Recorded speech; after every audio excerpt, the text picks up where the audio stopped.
ZDTech. 3 minutes pour tout comprendre.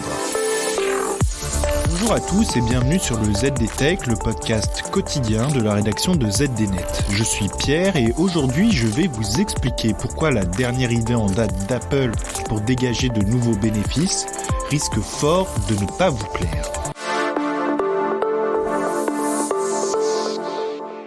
C'est bien connu, Apple a l'art de tirer parti de son écosystème fermé pour se dégager des marges pour le moins confortables. Si la vente des produits estampillés de la marque à la pomme lui confère encore une majorité de ses bénéfices, le géant californien joue toutefois sur plusieurs tableaux grâce à une activité de service non moins généreuse pour ses finances. Lors du deuxième trimestre 2022 clos le 25 juin dernier, l'activité de service a ainsi rapporté pas moins de 19,6 milliards de dollars à Apple contre la bagatelle de 63,4 milliards de dollars pour la vente de ses MacBook, iPhone et autres iPad. L'état-major d'Apple est loin, très loin, de vouloir s'arrêter en si bon chemin. Pour faire fructifier encore davantage ses revenus, la direction du géant californien entend maintenant développer de manière significative une activité encore relativement peu exploitée, à savoir la publicité en ligne. Selon le journaliste Mark Gurman, observateur d'Apple pour le compte de Bloomberg, Apple ambitionnerait désormais de placer davantage de publicité sur les iPhones par le biais de ses applications natives App Store, Plans, Livres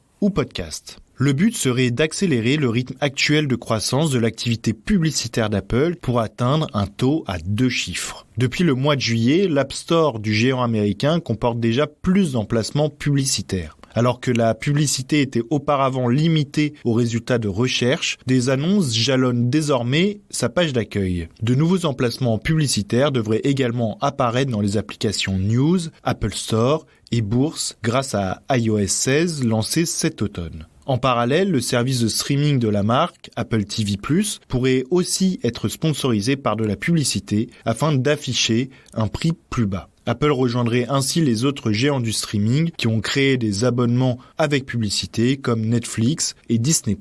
Reste un bémol, à savoir la philosophie intrinsèque d'Apple et de son PDG Tim Cook, longtemps opposé à l'Internet sponsorisé par la publicité. En 2018, le dirigeant reprochait ainsi à Facebook, Google et autres géants du numérique de devenir des complexes industriels de données, ciblant les utilisateurs avec une précision quasi militaire. À voir si cette position sera toujours affichée aussi clairement dans les prochains mois du côté de la marque à la pomme. Et voilà, normalement on a fait le tour du sujet. Pour en savoir plus, rendez-vous sur zdnet.fr et retrouvez tous les jours un nouvel épisode du ZDTech sur vos plateformes de podcast favorites.